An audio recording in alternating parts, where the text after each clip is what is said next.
Very good. So, welcome to another in the series of Buried in Treasures Learning Community. This week, we're going to be focused on chapter 3 of the Buried in Treasure book manual. It's focused entirely on really assessing or determining whether or not hoarding really presents a substantial problem. So, it's titled, Do I Have a Problem with Hoarding? Um, for those of you who certainly attended the first session, which was focused on chapter 1 and 2, we already looked at a overview of what hoarding is, the diagnostic criteria, and some other basic characteristic of hoarding as a disorder, as a significant impediment to people functioning in a manner in which they want to function in their living environment. So today we're really going to look at how do we assess and really get a firm and authentic determination as to whether or not hoarding is merely a challenge or a significant problem that requires intervention. So once again, welcome all of you. Today's meeting is hosted by DBHR through the Washington State Healthcare Authority. A reminder that this is an interactive meeting and we encourage you to ask questions and engage as positively as you can. The slides and the recording will be sent subsequently to you. As a matter of fact, it's at this point going to be presented to you in a medium. I think it's one that is online, so you'll get that information from DBHR. A note about artificial intelligence that is important to note is that the use of automated note-taking bots or similar tools during any Washington FCS event or meeting requires prior approval. So that's important to note. Please honor that. Materials and recording will be no longer emailed to you, so I apologize for that initial stuff. It will be uploaded to the chat during today's session. And please note that the facilitators would upload the PowerPoint and PDF of today's session toward the end of the webinar. And it's also available on HCA FCS channel, Foundation Community Support's YouTube channel. So check that out for both our initial session and subsequently today's session. So as we noted, the learning community meeting are scheduled from the month of September right through to June of next year. It's a monthly session and it's focused on specific chapters as we go through the Buried in Treasure reference and text. And it's focused on subject matters that really encompasses assessing and evaluating the significance or presence or challenge of hoarding, and how do we take guided interventions and supporting individuals as they do their best to really address those concerns and take back some of the power and take back some of that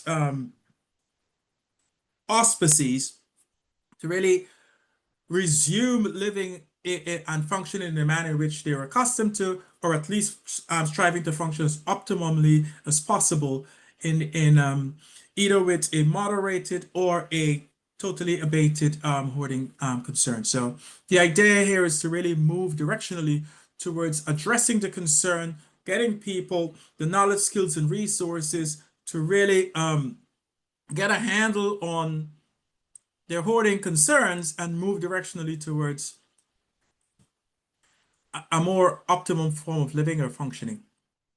And Stephanie will ensure that we get September's session to you as well.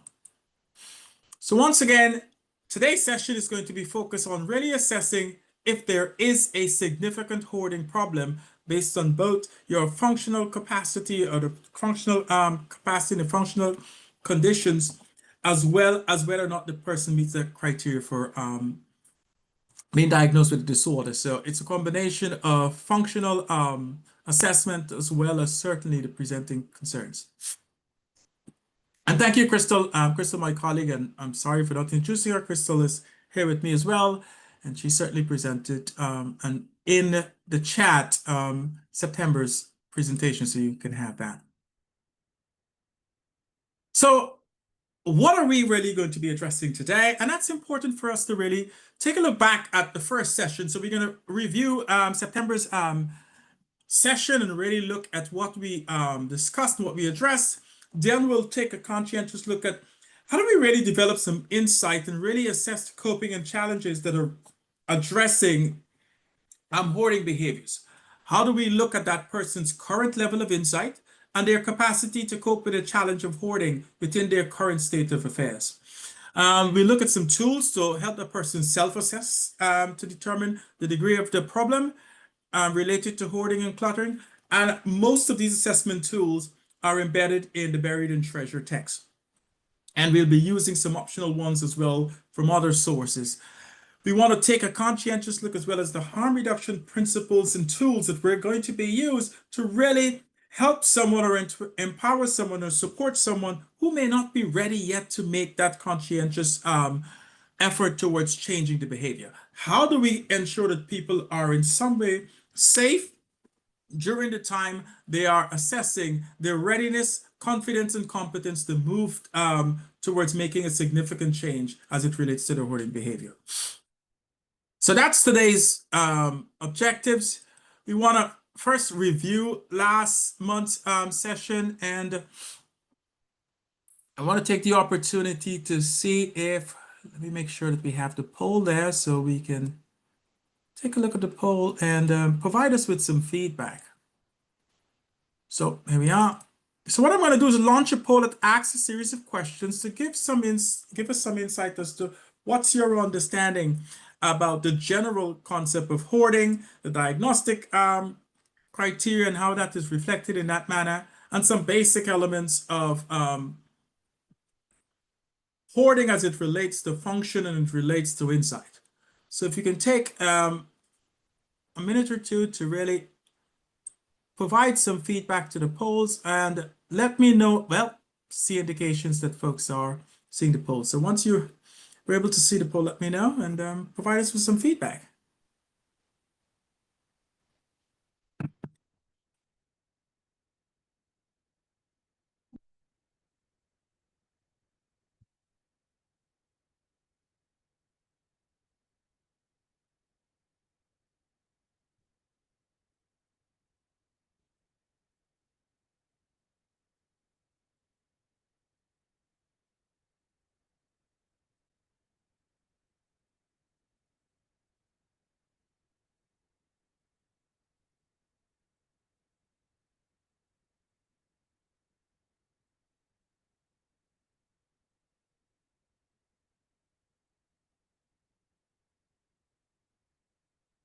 So give folks another minute or so to provide some feedback. Once again, it's about really assessing your level of understanding as to hoarding as a disorder and what characterizes that particular challenge and how it's played out, particularly in the people you serve.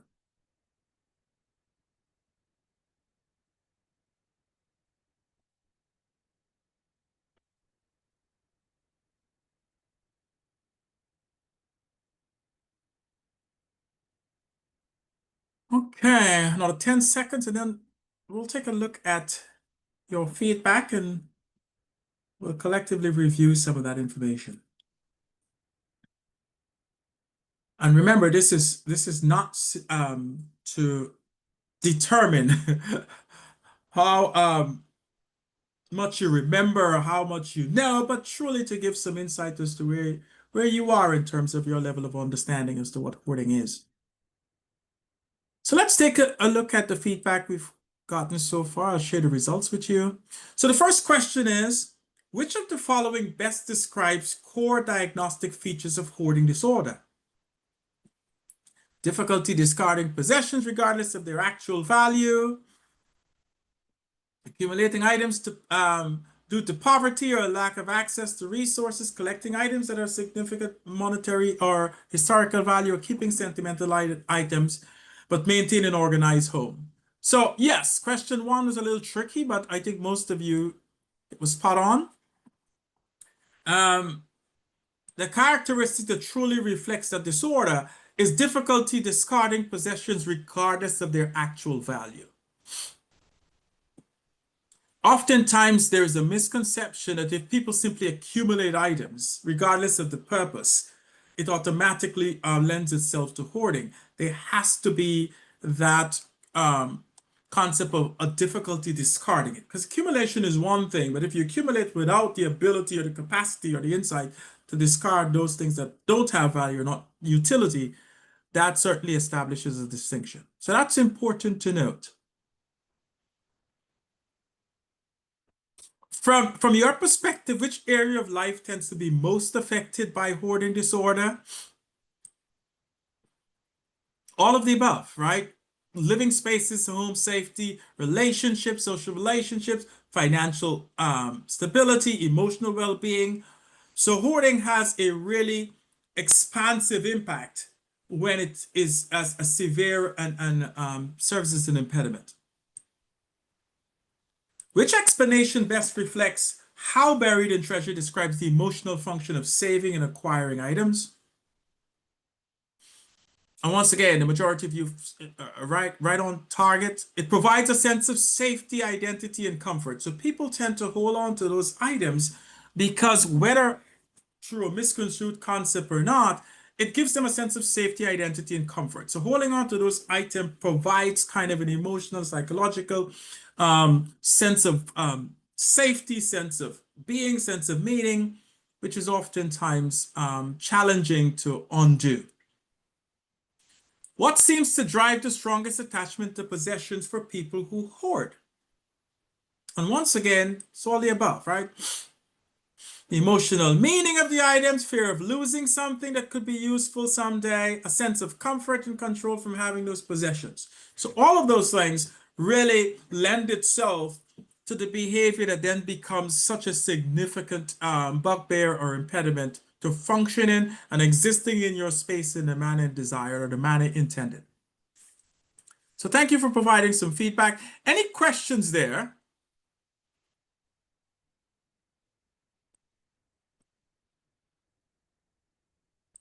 I want to make sure that we have a general concept as to what it's like to see hoarding from a diagnostic perspective as well as from a functional perspective.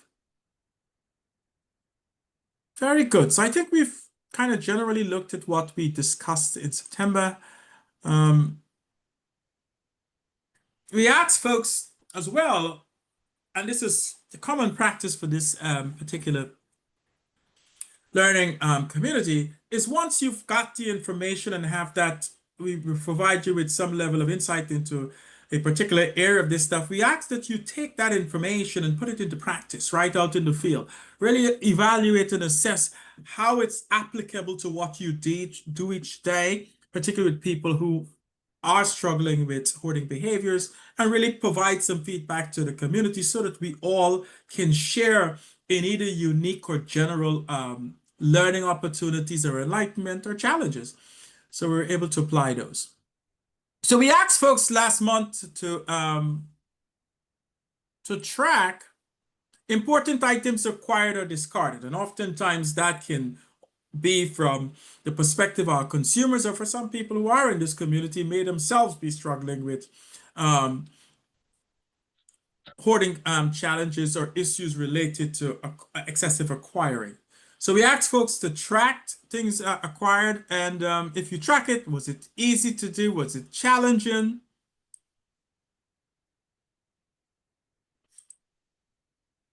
And do you notice anything different about yourself or your clients provide feedback that once they really had to focus on tracking the items they acquired or discarded, how did it make them feel? How did they deal with the responsibility or the accountability for doing so? Did any of you have the opportunity to do so? Talk to your clients about it. How did that work for you?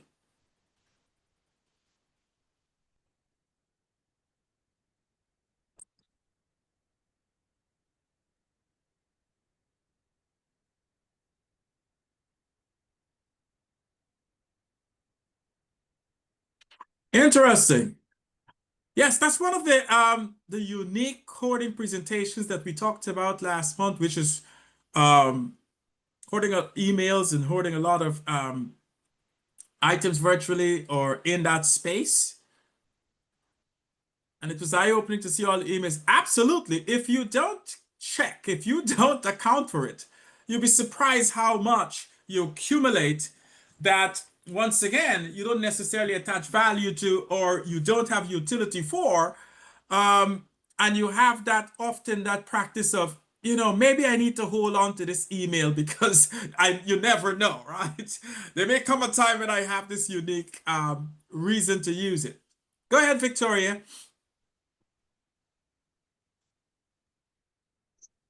So, I will be transparent here and a little vulnerable. And so Appreciate it. as we were going through last week and talking about the different kinds of hoarding, when it came to the electronic one, I was like, oh no, that is 1000% me because I could empty my purse out right now and have 5 thumb drives. Man. Yeah. So I took the time to go back and kind of think about, okay, why have I gotten to this point? What is the value of it? Because when I started to look at them a little bit more critically with my clinical eye, it wasn't necessarily like all these funny, memes that friends had sent or very critical emails, I thought, or maybe important papers that I had read or Mhm. written or been sent to me. It was this hodgepodge of information. And so I kind of stepped back a little bit and thought to myself, well, would I have saved these things if they were paper? And for me, I would not have. And I found it interesting that in the digital age where it's easy to access things because the internet never forgets, I still had this compulsion to save these things as though I would never be able to find them again or they would never exist again or anything like that. So now I have been very slowly trying to eliminate that, but I have kind of created a new problem. So I'm going to have to get to the root I because, appreciate your honesty, Victoria. And it starts with recognizing that there yeah, may be an yeah, issue, right?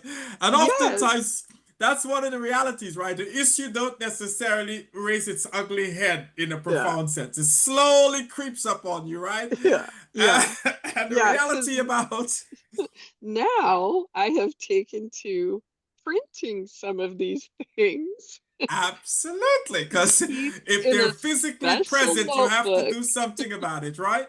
Yes, because now they're in a Yes. special notebook that I literally titled Review in 3 months. And so, Mm. I am a work in progress, as we all are.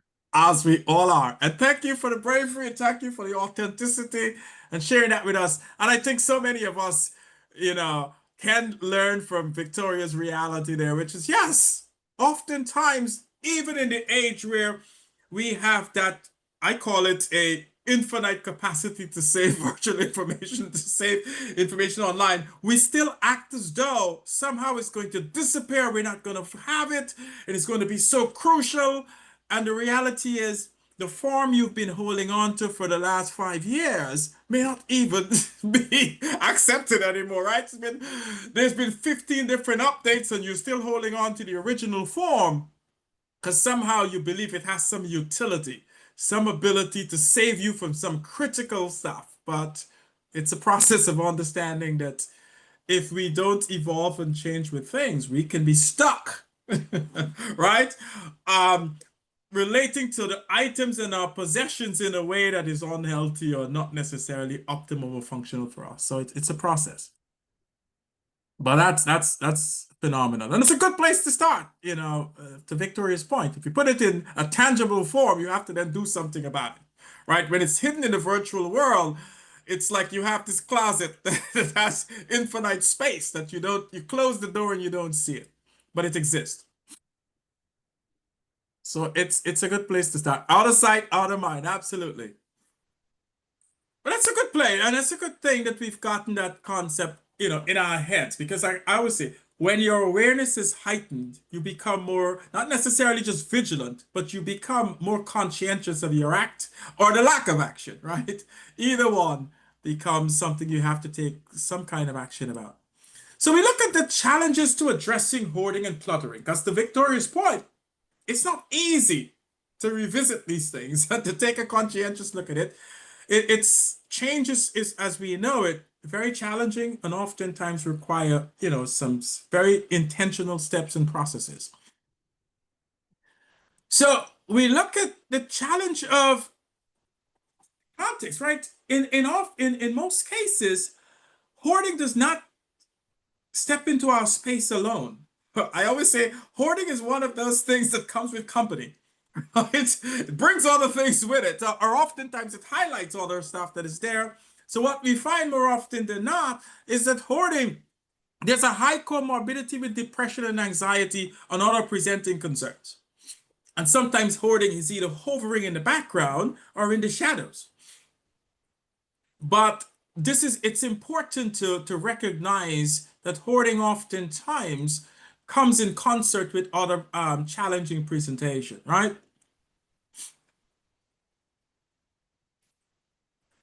It's a form of avoidant coping.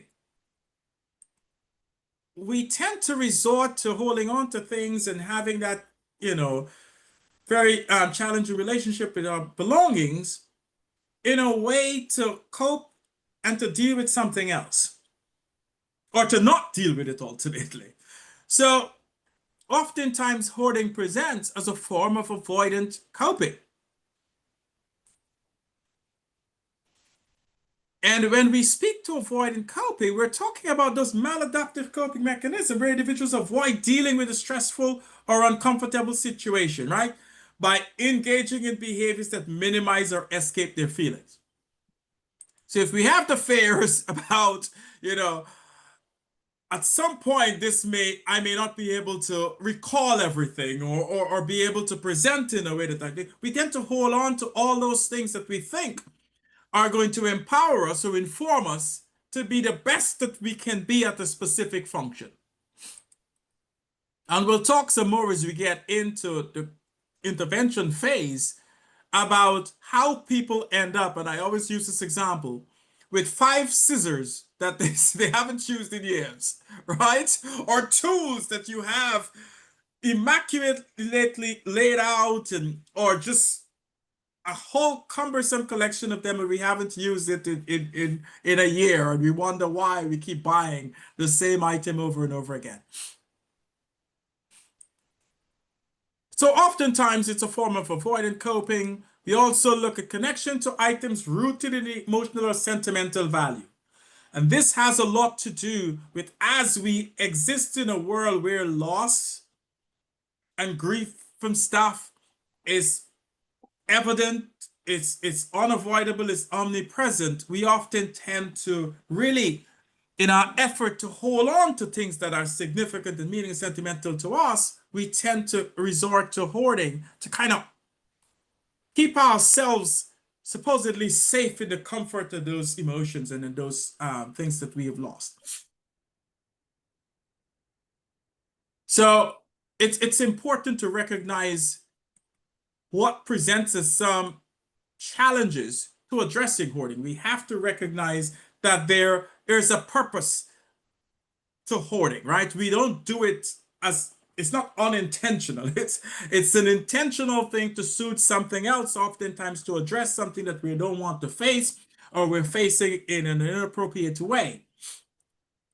And oftentimes there's a major challenge to addressing hoarding behavior when insight is low or absent. When someone can't recognize that their behavior and their actions is either a dysfunctional way of dealing with something that they're not dealing with or avoiding something that they should deal with.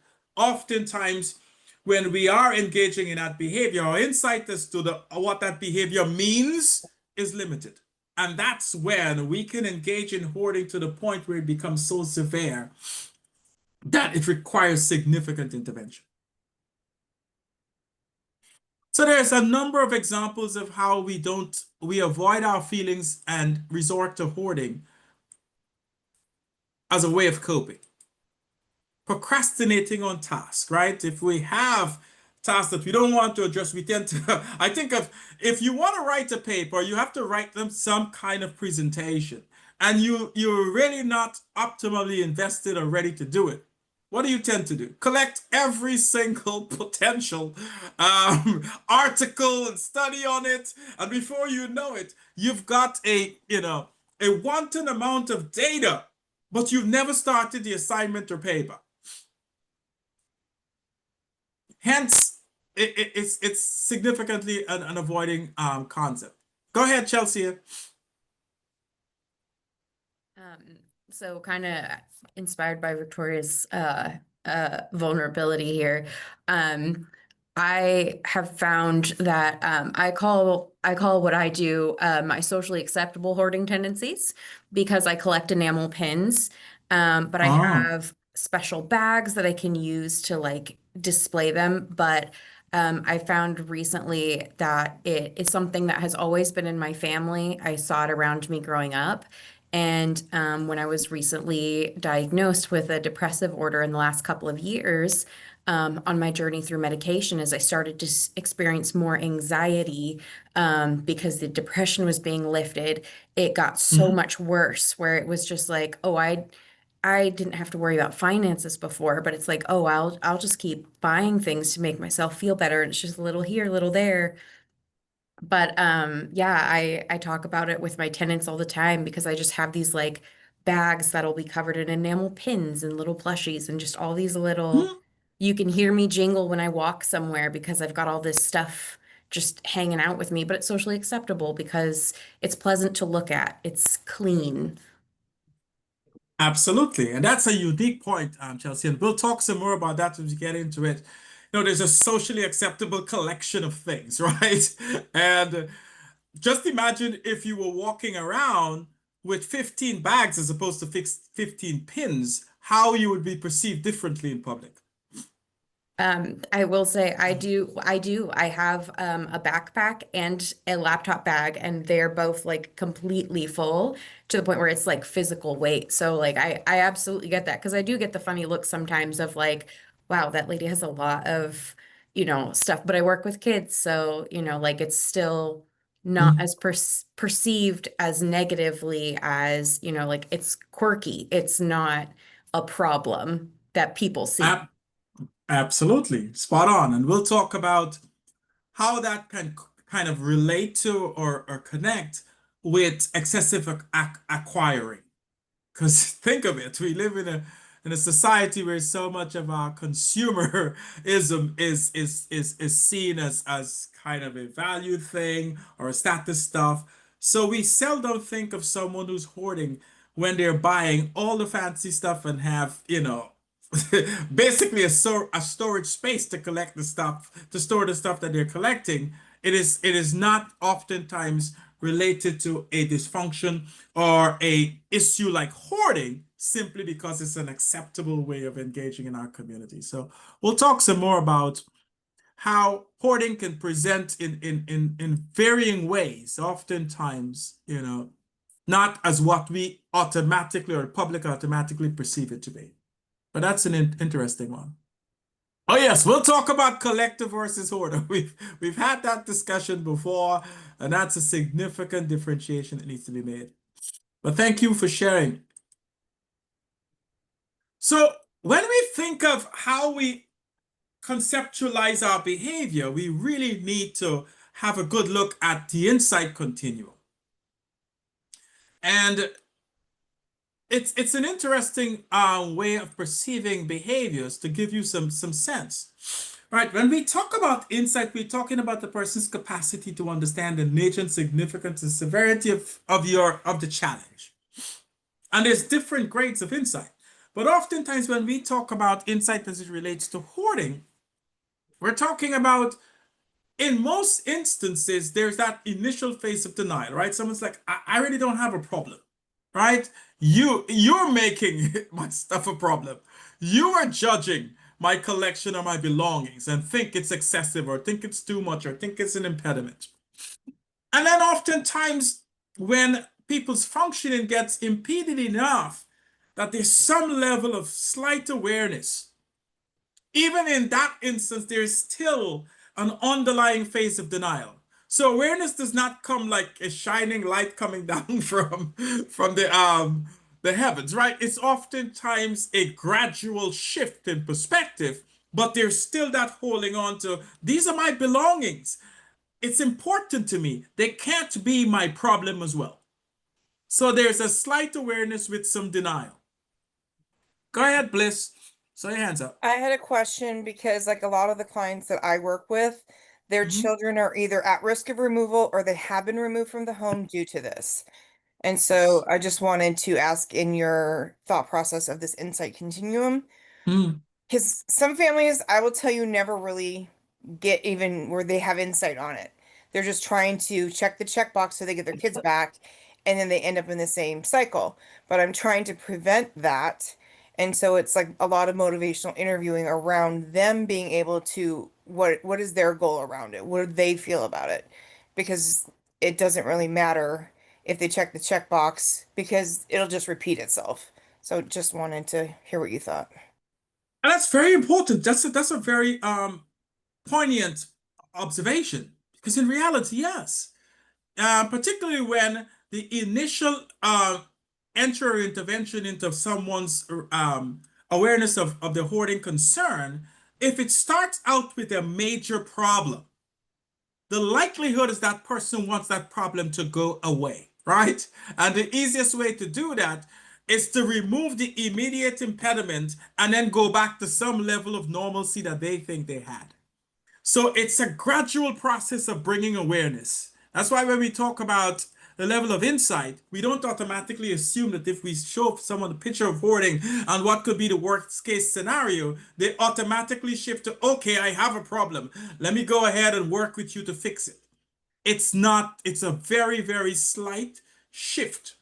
And we have to exercise a level of tolerance and awareness. And we'll talk some more about even if that person is not ready to take action, what can we do from an intervention standpoint to help safeguard, do some harm reduction, and get people to that place of readiness where they can not only acknowledge the concern, but feel competent, confident, and ready to take action towards it. Because that's the most important element. Oftentimes, when people say, I don't see it as a problem, sometimes the message they're sending to you is, even if it's a problem, I don't think I am ready and capable to resolve it. So sometimes that's the message that you're getting when you think what you're getting is someone defending their position and saying, I don't have a problem. Oftentimes, it's more than I don't have a problem. I don't know necessarily how to deal with it. And I'm struggling with even acknowledging it because if I acknowledge it, then I have to do something about it. Then it requires me changing. Hopefully that lends some insight as to why it's so difficult for people to not only acknowledge it, but to take action to change it. So once again, it shifts from awareness with external blame and explanation.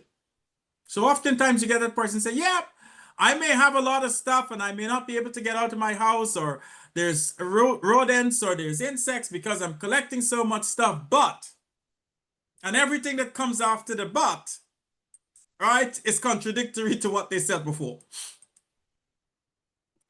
But that's a natural reaction to a significant challenge that sometimes really put people on their back feet because they don't know how to deal with it. We're not a society, once again, that really deals with this particular challenge in a very compassionate, thoughtful way. So people tend to hear if you're found or to be a hoarder, you're gonna have some major you know, consequences.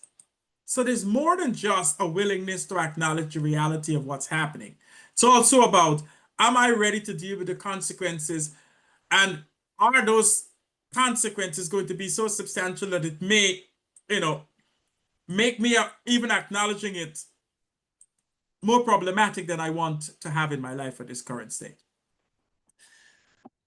So once we shift from that external, explanation or blame, sometimes we can get folks to shift and move towards an intellectual insight without change. Yes, I understand that. I understand what hoarding means.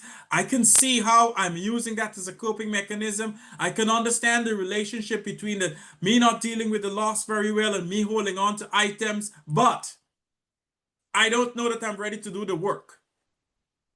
And you'll hear a client says, well, all of this stuff is not mine. Or I'm collecting it for somebody. Or I am the collector of all important and sentimental items for my entire family.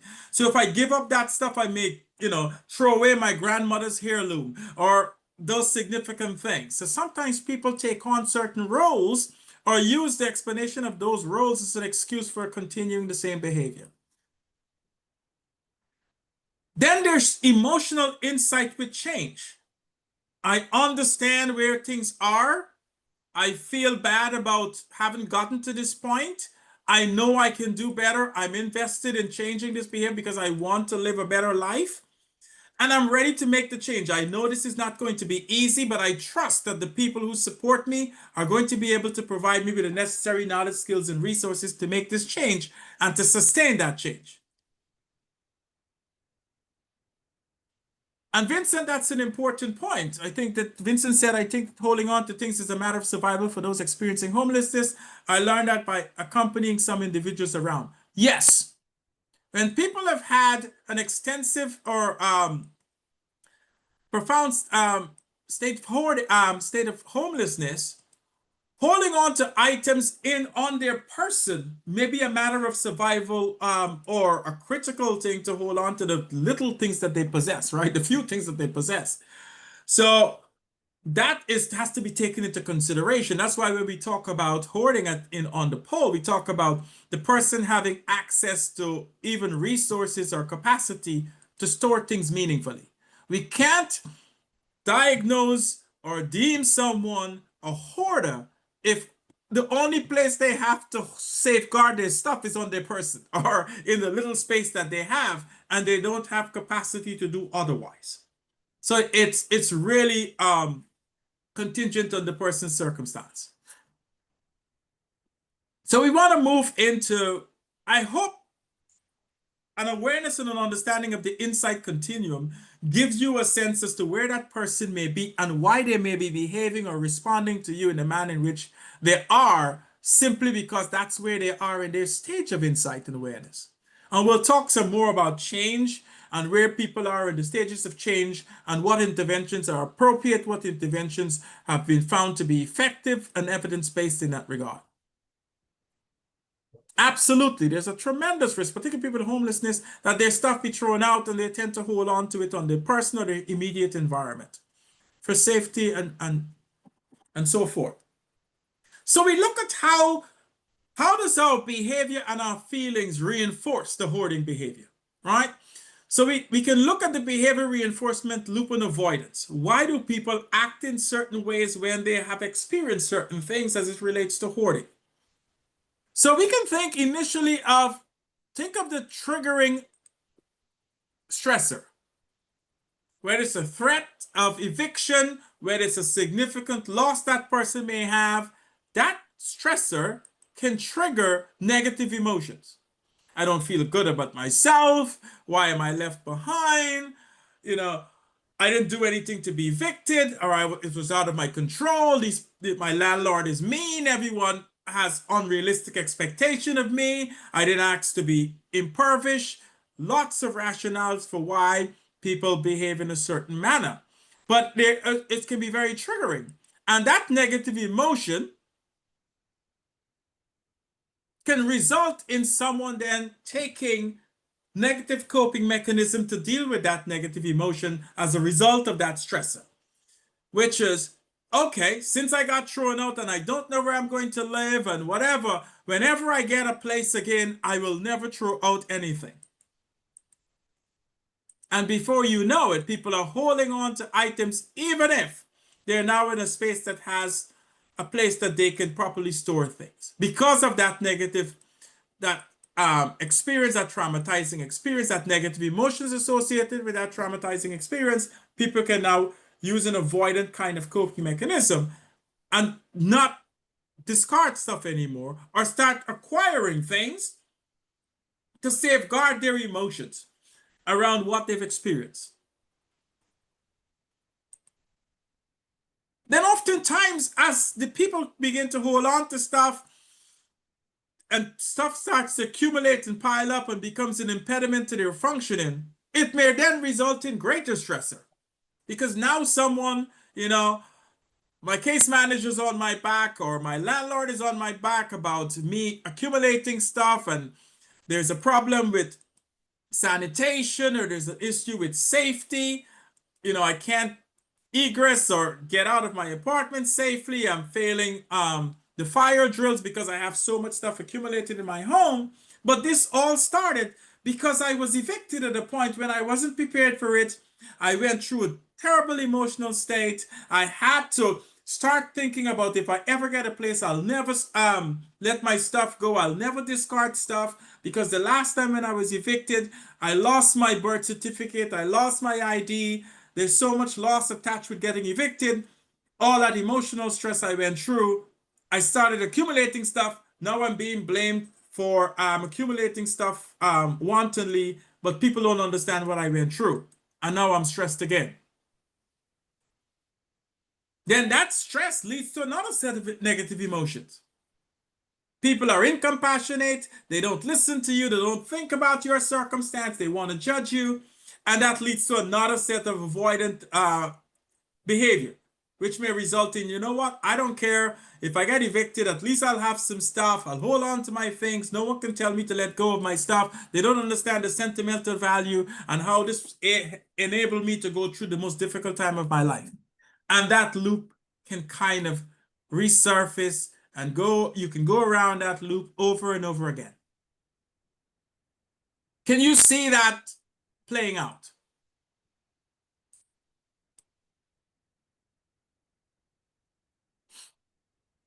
Can you see how that behavior reinforcement loop and that avoidance loop can continuously play out in the lives of someone?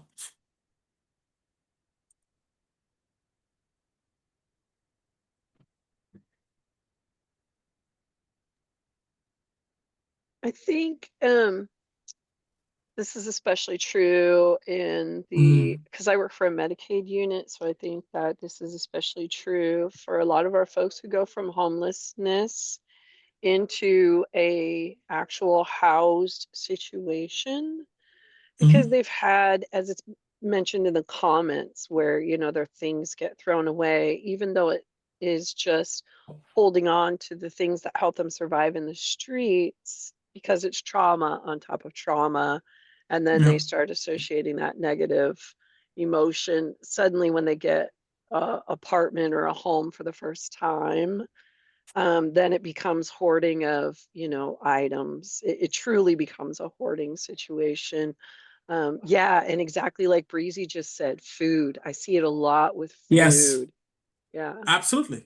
Absolutely. And under the circumstances we're currently existing on, it's a likelihood that people may resort to that behavior with good intentions, and it can go awry, right? If you have this imminent risk that your SNAP benefits or whatever, or your food stamp are going to go away or are not going to have this month, you'll find some people trying to go to every single food bank in the area and collect as much as they can and hold on to it. And for some folks, it may be triggering in the sense that they may tell themselves subsequent to this experience that they can't trust that the circumstance is going to go back to normal. And therefore, for infinitum, I should start holding on to as much food as I can, because I never want to face the potential and the possibility of being without. So we have a lot of triggering circumstances currently in the environment we live in and the circumstances under which we're existing. And we have to be vigilant and cognizant and proactive in discussing with our consumers how their behavior may actually lend itself to avoidant coping. Earl, Absolutely. Go right ahead, Vincent. I've worked with a couple of hoarders over the years, and I've noticed with two or three of them, they were willing to talk about it with me, but when it came to Mhm. the action part, that their emotions would become anxious all the time, and they would begin to growl at me. There were times that I worked with people, and he wouldn't let the landlord in because he had hoarded so much, and he was afraid of being put out. And he would Yeah. stand at that door and just growl, like a angry animal to keep us out of there. Wow. That's a significant one. But when we think of it from a logical standpoint, if someone has the ultimate fear that if their current state can be deemed as, grounds for eviction, any reasonable person will take every action to safeguard that their housing, right? The most critical element of a basic need, and oftentimes a behavior that they would perceive will be threatening to you or scare you off. It can give some immediate relief, even if it's not long-term relief. Because if he gets you out of his hair, Vincent, even if it's for that moment, he gets some sense of relief in that moment. So it's how do we help people feel safe even when they're dealing with a problem? And we want to kind of move in that direction and look at it conscientiously. So we want to be reminded that hoarding behaviors are the causes of stresses and comfort from stress. So it has that duality of it, right? It can be a source of problems, a source of stress, and it can be a way of responding to stress. So hoarding can really play that dual role in many regards. So that's important to know. And obviously, most of you said you've witnessed this reinforcement loop over and over again in some of your clientele. So that's consistent. So let's think of a person who may be ready to discuss the issue. Right? To Vincent's point, the person may be ready to talk about it. To open the discussion and to talk about hoarding behavior as a problem. We want to try to assess the problem. An assessment can build insight on change behaviors because it's one thing to say to someone, oh, you've got too much stuff. You're behaving like a hoarder. It's very different. That comes across as a judgment. That comes across as a indictment as opposed to any kind of opportunity to gain insight. So hence why we establish the importance of really going through the process of assessing so that person not only gains insight, but they can take some accountability for where their behavior is in relation to a standard review.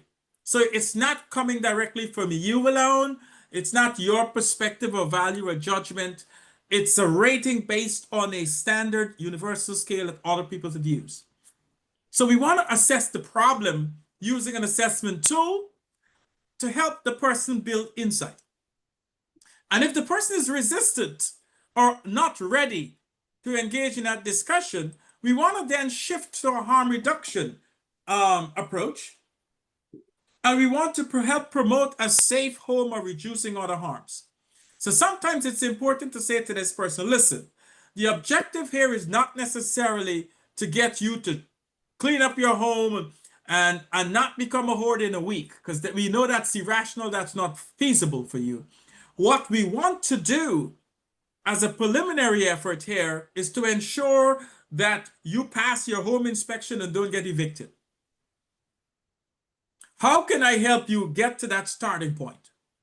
How can I help you be safe in your home so that you don't become a significant fall risk and end up or having some medical concern that can compromise your health and safety? We want to get to that place. And there's certainly ways of ensuring that we shift to that mode based on the person's initial response. They're open to the discussion or not. We have strategies and approaches that may differ. So why do we assess hoarding? Because self-assessment is the first step. We want that person to look at their own behavior, look at their own circumstance, and develop some level of insight without it seem like it's coming across from a person who's judging them without fully understanding who they are and how their life is really unfolding. Assessment helps recognize daily life impact. That's the most critical element.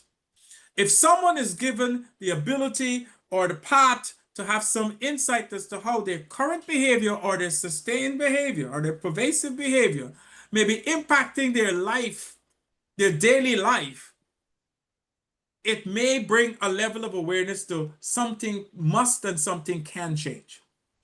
Because in most instances, if a person is given the awareness or allowed to really take the path of gaining some insight as to how things may be affecting their daily life, it's a little easy path to shift it into some action to address their daily living circumstance. Because they may not be able to abate the entire hoarding problem in general. But if you can shift something in your daily life to make your life a little less cumbersome, impeded, or problematic, that may give some level of motivation for change. How do we recognize or prioritize safety risk? Like you talk to your client is James. James, I understand very clearly that you may not have got, it may have taken a long time for you to get to this point where your house is in the state it's currently in. And I know how overwhelming it may seem. But right now, as you know, you receive an eviction notice. What can we do to prevent you from being evicted in this moment within that specific time? Would you want us to help support you or guide you into what we can do to help you get there? And then we can figure out whether or not we're ready and equipped to work on all the other things. How do you track progress over time? People may be making an effort unbeknownst to you, and because the level of accumulation is so overwhelming, it may not be noted. It may be difficult for you to see what the person is trying to do. Or they may not have the capacity or energy or willingness to discuss with you. Listen, I've tried clearing up that kitchen 15 times, and every time I pull something down, I realize I can't discard it. I struggle with it emotionally, I put it back. So you never want to discount or disregard the person's effort, even if those efforts were not as tangible or not as change-oriented. So you want to engage in a discourse. But assessing is critical to that element. So how do we engage in a discussion that's open? How do we open the door to that discussion? How do we assess this? We start by assessing the severity of the problem. And there's a hoarding rating scale that really helps us and help the person see it removed from your description or your perspective. And Crystal added a number of these assessment tools in the comments, and you're able to access them to use it. But the hoarding rating scale it's a significant one. It's probably the first step, I always say, to actually helping someone determine where they may be in relation to what is perceived as hoarding.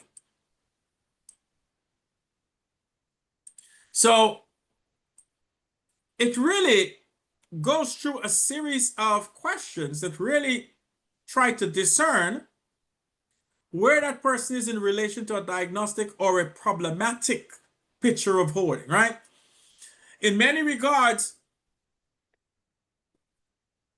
for a number of these questions, they're on a scale, Likert scale, oftentimes from 1 to 4. And we consider an issue significant when a response is in the moderate range, like 4 or greater. So if it's greater than 4, that particular entity is considered to be, the person is likely to be meeting the criteria for hoarding. If your scores on items 1, which is cluttering, or items 2, difficult discarding, or item 3, acquiring, was higher than 4, or that suggests there's at least some symptoms of hoarding significant for you to address. So you'll see the scale, and the scale really speaks to, and I'll take a moment to, let's look at, I want to take a look at that particular scale. It really can give some insight. Bear with me one moment. See if I can bring that up.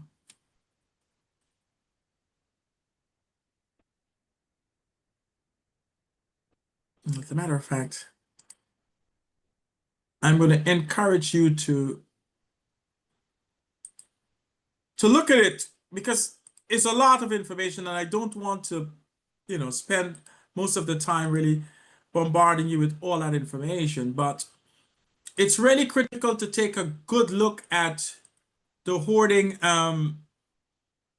rating scale, and you'll see most of the significant problems are really those that rate above 4 and beyond. We also look at the extent of interference with daily activities, and that is often clearly discerned through an assessment of the person's, how impaired the person's daily activities are by hoarding. We look at the extent of its safety is compromised. Are there major safety concerns? And there is an assessment tool that is called the Is My Home Safe tool that you can use to help someone or work collaboratively with your client to determine whether from their perspective and from the assessment tool, the safety may be compromised. So these tools are instructive, but they're also great at helping the consumer or client that you have do a self-assessment without that judgment or without that perspective coming from you. The person may be able to gain some insight looking at that, the way they're able to rate and scale their own perspective about what's going on in their lives. And oftentimes we know that the extent of problems with sanitation in homes where people hoard are significant. And therefore, we have a tool that helps that person gauge and assess. And it's called the Home Environment Index that really helps a person take a look at how their home compares to other people who may be at different level of hoarding. Absolutely, really. So it's important that if a person is open to discussion, you don't have to be the expert in everything around hoarding to help that person gauge where they are. These tools are instructive, they're insightful, they can be used as self-assessment, and they really look across a wide range of elements around the person's home, the person's functioning, the person's sense of safety, and the home environment. So I would absolutely, and I think oftentimes the concept of using the term hoarding can be challenging. Some people may be comfortable with some, most people aren't. So we always talk about more about your observation as opposed to using a specific term, because we never want to, designate someone based on a condition, based on a problem.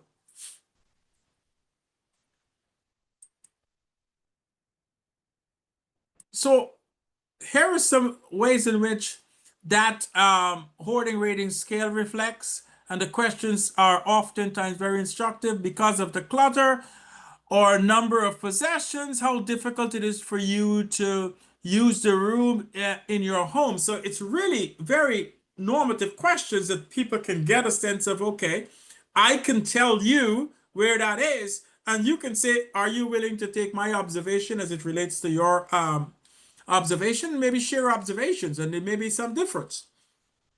But it's about building that relationship with that person that you can have that meaningful, honest discussion. And sometimes the person may be like, no, I don't accept your perspective about it, and that's fine. So we can also look at people who may not be ready to have that discussion. And this may be more common, particularly with someone that you're initially engaging with. If an individual doesn't want to address hoarding or clutter, focus on reducing harm. Check someone's apartment for health and hygiene.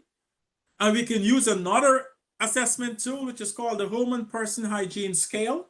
And once again, you can use it as an objective one, or you can have that person subjectively provide some response to that tool. We also check the apartment or home against health and safety benchmarks. So the health and safety home initial benchmarks has some clear delineation and some clear categorization of what presents or what constitutes a health and safety issue, and therefore it's not coming from you. The person can look at it objectively and says, okay, that's how the state, that's how general society, that's how the clinical folks establish whether or not health and safety is at risk. And then we look at helping preparing that person for a home inspection, particularly in apartments or in homes where that person may be living with a landlord and they may be at risk of breaching their lease or having problems with adhering to the lease. That's a good uniform assessment to help someone prepare and have a sense as to where they are in their readiness to pass an inspection, a home inspection. And then there's the multidisciplinary holding risk assessment, which is called HOMES. It's another good tool. So I'm giving you a wanted amount of tools to really help you begin that conversation or help someone move more to in a harm reduction approach if they're not ready to really address hoarding as it presents. So we're looking at it from both perspectives because oftentimes we know that the people we serve may be in a place where they're either contemplative about the issue or pre-contemplative or in a state of preparation but not ready to take action. So we have to come in with a diverse repertoire of tools that allow us to really get moving more and more into a level of insight and awareness that may be able to push people to action, right? Really shift that conversation to a change conversation and then to some change actions. So there are some significant suggestions, even when we begin that process of assessing whether or not the person has a significant hoarding or clutter concern. And this is how do we engage with the folks that we're serving in a way that allows us and allow them to feel comfortable, to feel safe, and to also feel that you're engaging in a thoughtful, compassionate engagement. First suggestion is use respectful verbal and nonverbal language. Most people don't respond well to negative comments about the state of their home. It's a very difficult place to be if you start the conversation by judging or using value-based concept in a person's home. An example is, it is not okay to say, oh, your home is a mess. What can we do about changing this? You need to do something about this mess. It's not a good place to start any kind of meaningful discourse with mutual respect. And you don't want to create a situation where you are becoming so emotionally worked up with that person that you're working beyond your tolerance level. The most significant thing to start with when we're dealing with the home of people and their belongings is to take a cue from the person themselves. Match the person's language. Use the language they use to describe their possessions.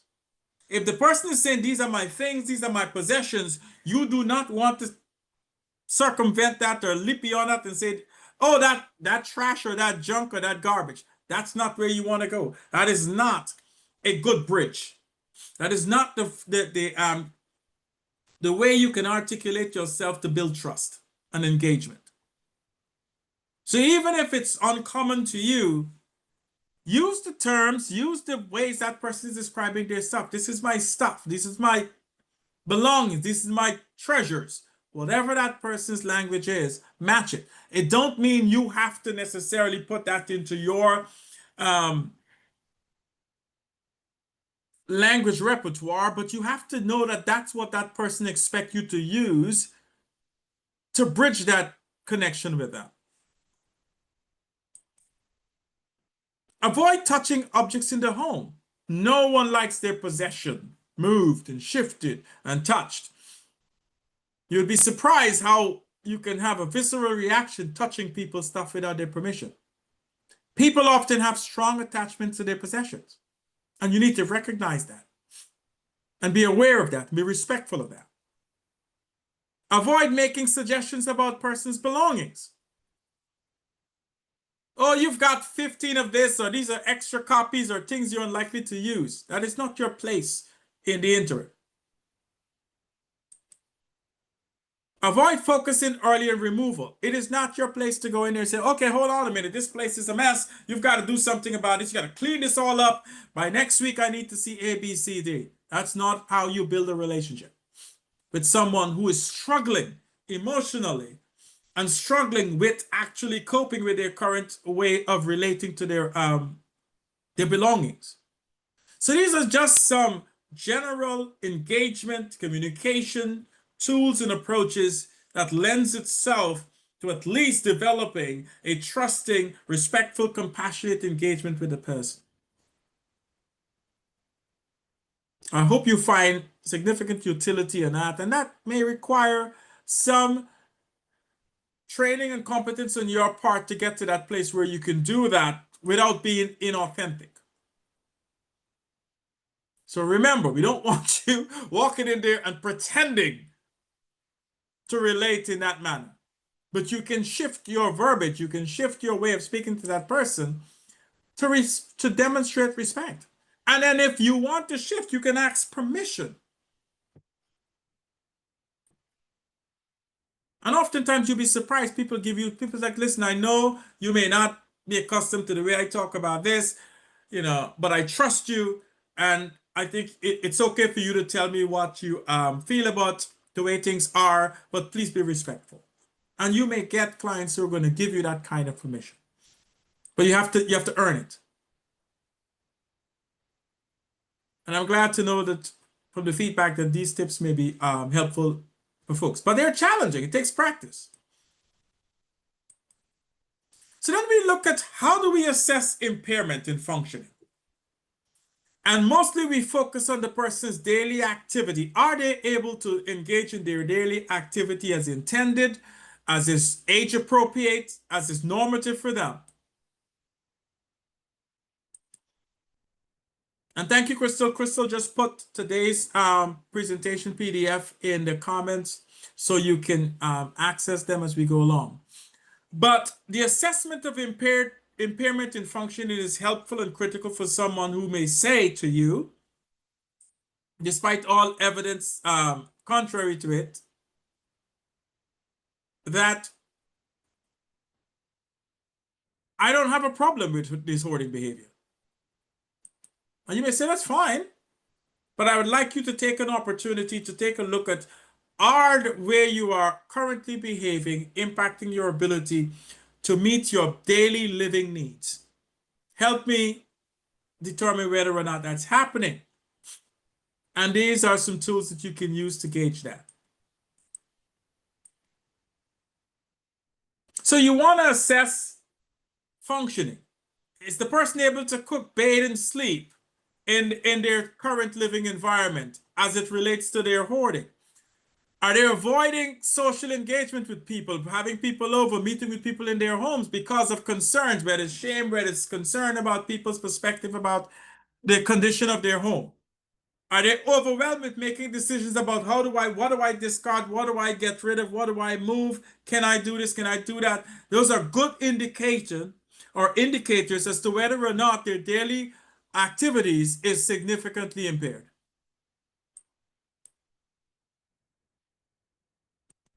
So you really want to look at those ADLs and help people sometimes gain some insight as to how those may be impeded or impacted by their current state of hoarding, or a current state of collection or acquiring or clutter.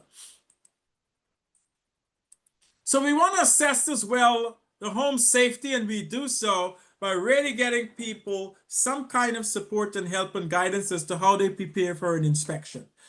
And there's some assessment tools in terms of, is my home safe, and how the home environment index are good tools to help people in preparation for a home inspection. It really goes into some concrete ways in which certain aspects of their home environment is looked at, is reviewed, is gauged. These tools are very helpful in that regard. All right, a good question is, to what extent are the following situations present in the home? Fire hazard, mold or rotten food, and you help by sometimes having a physical aspect of looking at it to say, hey, look at this can. This can says used by or best by or expire by this date. Would you agree that this date is past?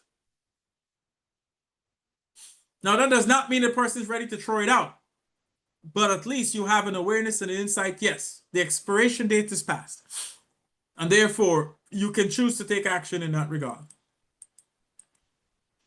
Now, sometimes people will reject the assessment idea, and that may be out of ignoring or refusing, and we have to shift to harm reduction policies or approaches in that step. Remember, you're not expected to do any harm, right? Don't force anything. And it's not necessary to stop all behaviors.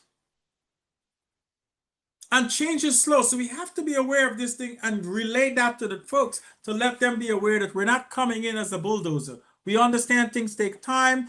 The shift may be gradual, and we're willing to work with them and stand by them and walk that path with them. So there's lots of inspection tools. This one is very specific. The Philadelphia Hoarding Consortium has put this out. The uniform inspection checklist and the healthy, safe home initial benchmarks are very helpful as tools.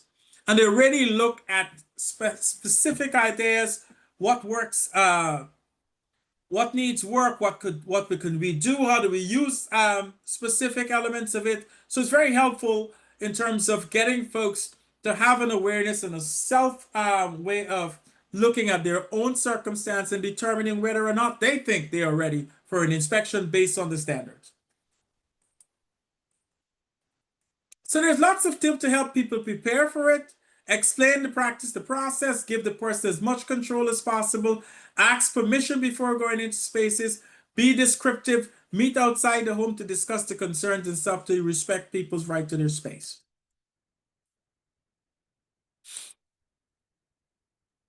And there's times when you should bring up that tool, right? When people are ready, they want to have that discussion, they're talking about some insight, they know that they have a problem and they want to take some action towards it. So we want to make sure that we're building insight and not imposing shame.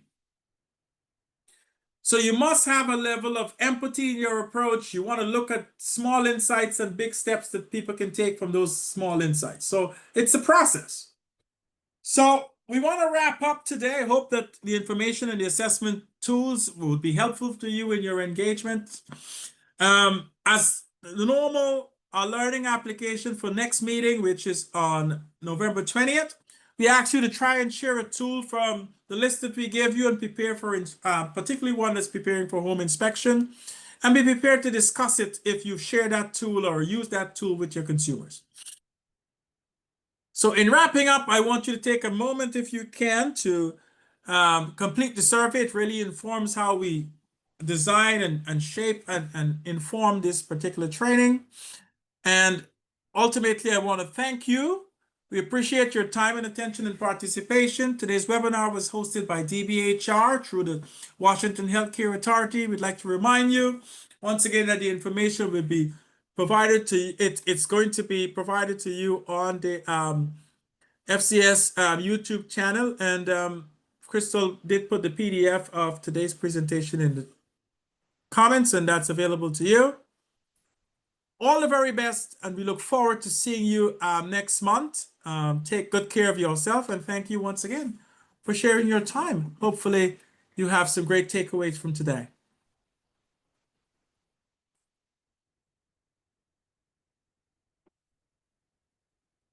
Thank you all.